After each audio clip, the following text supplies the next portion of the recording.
네, 이처럼 우여곡절 많은 가리봉동이 도시재생을 통해 변화가 가능해질 수 있을지 취재기자와 함께 좀 더 얘기 나눠보겠습니다. 김대영 기자 자리했습니다. 김 기자, 그동안 가리봉동이 참 많은 사연을 안고 있었네요. 네, 그렇습니다. 아무래도 그 이유를 꼽자면 한 공간을 두고 여러 사람들이 거쳐갔기 때문인데요.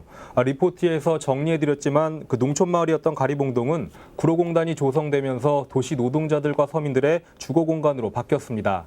1990년대부터는 국내로 들어온 중국 동포들까지 자리를 잡았습니다. 하지만 변하지 않은 것이 있다면 열악하고 낙후된 동네의 모습이었습니다. 이 때문에 당초 뉴타운식 재개발에 사람들의 기대가 컸지만 지난해 해제되면서 이제는 그 대안으로 도시재생을 통한 해법을 찾고 있습니다. 도시재생을 위해 설치된 이 현장 소통마당은 잘 운영되고 있던가요? 올 초까지만 해도 주민들의 관심이 굉장히 높았었는데요. 하지만 최근에 방문했을 때는 거의 찾아오는 사람이 보이지 않을 정도로 한산한 모습이었습니다.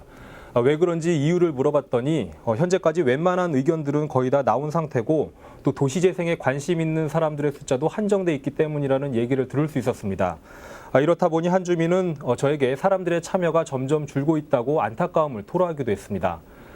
이러한 사정을 잘 알고 있는 구로구는 최근에 주민 간담회를 여는가 하면 도시재생을 위해 일할 마을 일꾼들을 추가로 모집하는 등 분위기 조성에 노력을 기울이고는 있지만 계획대로 진행될 수 있을지는 알 수 없는 상황입니다. 그렇군요. 그리고 리포트에서 보면 도시재생에 비판적인 분위기도 있던데요. 네, 그렇습니다. 주민들 중 다른 한쪽에서는 대규모 개발만이 가리봉동을 변화시킬 수 있다고 생각하고 있습니다. 개념조차 낯선 도시재생은 전시 행정에 불과하다면서 사업에 대해 회의적인 반응을 보이고 있는데요. 그렇기 때문에 재개발 사업 시행자였던 LH와 서울시에 대한 불만과 불신이 큰 상태입니다. 또한 서울시가 가리봉동 도시재생의 밑그림으로 내놓은 산업화 시대의 유산인 쪽방을 보존하고 다문화 거리를 조성하는 것에 대해서도 말도 안 된다며 반발하고 있습니다.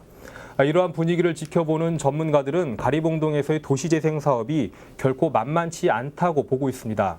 어느 한 가지만으로 해소될 문제가 아닌 만큼 다양한 해결책 마련이 필요하다고 이야기하고 있습니다. 기반 시설 마련을 위한 재정비를 위한 공공의 대규모 투자가 필요하고 주민 간 갈등과 반복을 치유할 수 있는 프로그램도 있어야 한다고 강조합니다.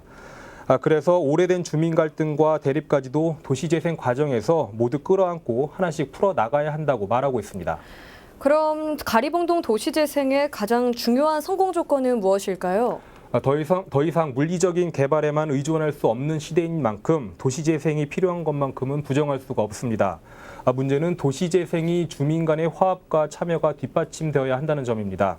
서울시나 구청에서 세운 계획이 그대로 현실화되는 것이 아니라 주민이 계획하고 만들어 나가는 노력에 달려 있는 것입니다. 그래서 처음 도시재생이 시작된 선진국에서도 주민 소통과 참여를 최우선시했다고 하는데요.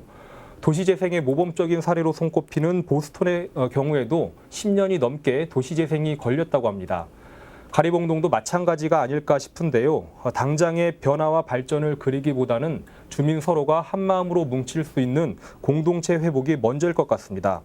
토박이들과 이주민들, 집주인과 세입자, 여기에 한 축을 담당하고 있는 중국 동포들까지 함께하는 그런 기회와 분위기를 갖춰나가는 것, 그것이 가리봉에 필요한 첫 걸음이라고 생각하는데요. 취재 과정에서 한 주민은 저에게 이렇게 얘기했습니다. 이웃이 서로 화목하게 지내는 그런 가리봉동이 됐으면 좋겠다. 가리봉동이 가야 하는 그런 궁극적인 모습이 아닌가 하는 생각을 가져봅니다. 네, 도시재생 쉽지 않은 과정이지만 가리봉동이 성공적인 모델이 됐으면 좋겠네요. 김 기자 잘 들었습니다.